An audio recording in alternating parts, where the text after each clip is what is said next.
निधि और उसकी सास के बीच हमेशा किसी न किसी बात पर अनबन छिड़ी ही रहती है, जिसके चलते दोनों कभी एक दूसरे को समझने और प्यार करने की कोशिश तक नहीं करती। अरे मेरे तो भाग ही फुट गए जो ऐसी बहू मिली। हाय, मेरी तो जिंदगी बर्बाद हो गई। भगवान, या तो अच्छी सास दे देता या फिर गूंगी। इन्हें मेरे सिर बिठाकर कौन से जन्म का बदला ले रहे हैं भगवान। क्या बोली? वही जो आपने सुना। इतनी बड़ी हो गई कि सास से जुबान लड़ाती है। अरे यही सीख कर आई है क्या मायके से? अरे नहीं नहीं, उसके लिए तो ससुराल ही काफी है। मेरी सास ने मुझे बहुत अच्छे से जुबान लड़ाना सिखाया है। हाँ। सास बहू की तीखी नोक झोंक चल ही रही होती है कि दीपू वहां आ जाता है। रिश्ता करते हुए पति पत्नी की जगह सास बहू की कुंडली मिलानी चाहिए, क्योंकि अगर सास बहू का रिश्ता अच्छा नहीं तो उनका पता नहीं, पर पति की जिंदगी तो पक्का झंड है। मुझे अपने सामने कोई झगड़ा नहीं चाहिए, बस करो दोनों। दोनों शांत होकर अपने अपने काम में बिजी हो जाती हैं।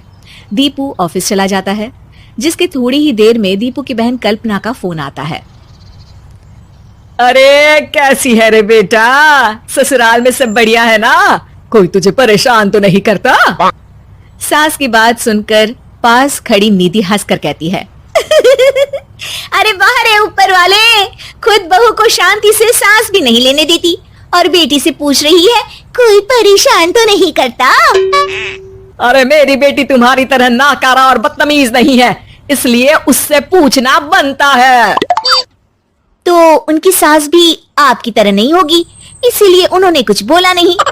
और इसी के साथ एक बार फिर दोनों सास बहू के बीच तानों का युद्ध शुरू हो जाता है। फिर कल्पना कुछ देर तक तो फोन पर सुनती रहती है, पर जब दोनों चुप होने का नाम तक नहीं लेती तो वो चिल्लाते हुए बीच में बोलती है, अरे बस करो, यहाँ फोन कान पर लगाए। जब मुझसे आप दोनों की बातें सुनी नहीं जा रही तो मेरा बेचारा भाई न जाने किस हाल में होगा। अरे ये सब तेरी भाभी की वजह से है बेटा। तो माँ, आप भी कुछ कम नहीं है। आप दोनों को ही अपना रिश्ता सुधारने की जरूरत है। मैं एक बाबा को जानती हूँ जो रिश्ते सुधारने में एक्सपर्ट है, आप दोनों उनके पास जाइए। ना जी ना, मैं ऐसे ढोंगी बाबा में नहीं मानती। देखा, कहा था ना। अरे ये तो हमारे घर में शांति चाहती ही नहीं है। भाभी, एक बार ट्राई करके तो देख लो। इस पर निधि मान जाती है और अगले ही दिन दीपू के ऑफिस जाने के बाद दोनों बाबा के पास पहुंच जाती हैं। सास बहू के बीच रिश्ता कुछ ज्यादा खास नहीं है, हर समय तू मैं चलती रहती है। हाँ जी हाँ, बिल्कुल सही। आप तो बहुत ज्ञानी है बाबा जी। तो भाई सुनो, बहू को साफ और सच्चे मन के साथ सास को 12 लाल और 12 हरी चूड़ियां भेंट करनी है। बात भेद अपने आप कम हो जाएंगे। बाबा का उपाय सुन अगले दिन निधि सास को चूड़ियां भेंट कर देती है, लेकिन इससे भी उन दोनों के बीच कुछ सही नहीं होता। अरे पक्का इसने ही किलस कर चूड़ियां दी होंगी, तभी कुछ नहीं हुआ। दोनों दोबारा बाबा के पास जाती हैं। कुछ नहीं होता। तो दूसरा उपाय सुनो। सुबह सूरज निकलने से पहले ही घर की सफाई कर सारा कूड़ा घर से बाहर कर ठंडे पानी से स्नान करना है।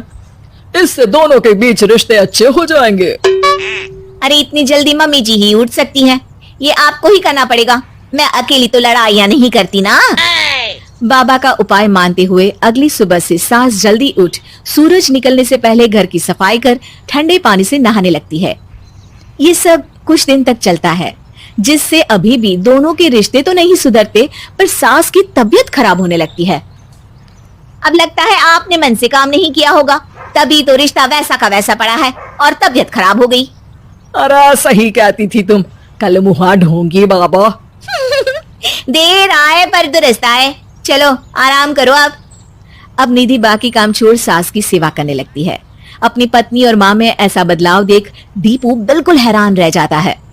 अरे कहीं बाबा ने कोई जादू टोना तो नहीं कर दिया? मेरी माँ और पत्नी इतना घुल मिल कर तो नहीं रहती। ओहो, सरकाज़म। बस बस, अब जाओ और अपना काम खुद कर लो, मुझे मम्मी जी का ख्याल रखना है। निधि की बात सुन हैरान दीपू बस उन्हें देखता रह जाता है और निधि सास का ध्यान रखने में लगी रहती है।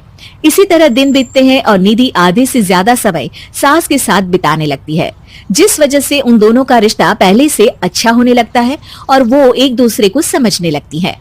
बहू, मैं सोचती हूँ एक बार उसे ढोंगी बाबा के पास जाना चाहिए, उसे सबक सिखाने के लिए। अरे पर मम्मी जी, उसकी क्या जरूरत है? हमारे घर में सब ठीक है, फिर वो कुछ भी करे, हमें उससे क्या? दोनों के बीच ये बात हो ही रही होती है कि तभी बाबा कल्पना के साथ उनके घर आ जाते हैं। माँ, बाबा आप दोनों से मिलना चाहते थे, इसलिए मैं उन्हें यहाँ ले आई।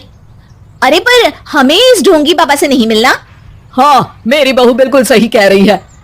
जो कुछ समय पहले एक दूसरे को मारने को चलती थी, आज एक ही लाइन में बात कर रही है। आपको अपने रिश्ते के लिए किसी बाबा के नहीं, अपने आप की जरूरत होती है। रिश्ता सुधारने के लिए जरूरी है कि सास बहू को अपनी बेटी और बहू सास को अपनी माँ जैसा समझे और प्यार दे। उपाय तो बस एक तरीका है लोगों को समझाने का कि असली उपाय उनके पास ही है, आपको बस उन्हें समझना है।